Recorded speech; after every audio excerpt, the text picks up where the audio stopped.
Welcome back to our information technology class.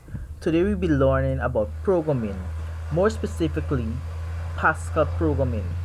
Before you can actually master programming, I do recommend that you go and download the Easy Pascal programming on your computer or laptop. You can go to Google Chrome and enter Easy Pascal or free Easy Pascal download and install the program in your computer. And after doing that, you can look at this video and then we can work the examples together. So there are the parts of programming or Pascal coding. First, we must have our name. The name is written at the top of the program with no space.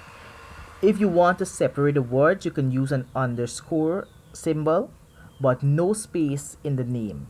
The program won't recognize the program if you have spaces between. After that, the name, we have our variables. Now our variables are the elements that we're going to use in the program, whether it's integer, real, or string. Integers are numbers with decimal, real are whole numbers, and string are words and text.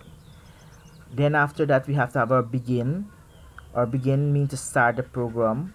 Then we have write line and read line. They can be used interchangeably.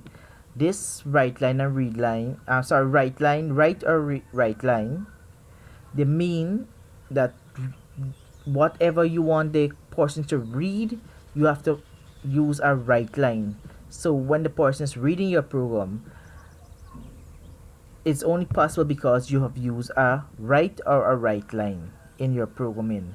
Read line now is when you want the person to input some information. If you ask them a question and you want them to give you a response, you have to use a read line. And end means to stop the program.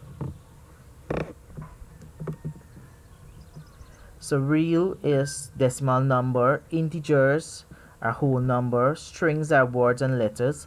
And here are some simple symbols that you should remember.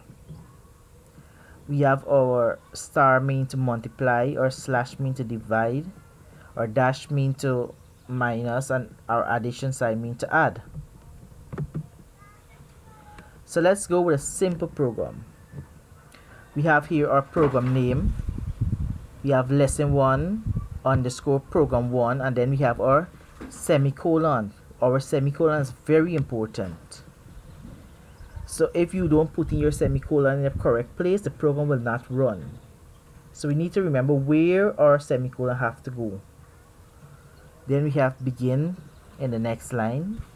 We have no semicolon for begin. Then we have our write. Now with our write line, this is what we want the person who is viewing this program to read. So whatever message we want to send them, we have to put them in brackets, and we have to also put them in inverted commas.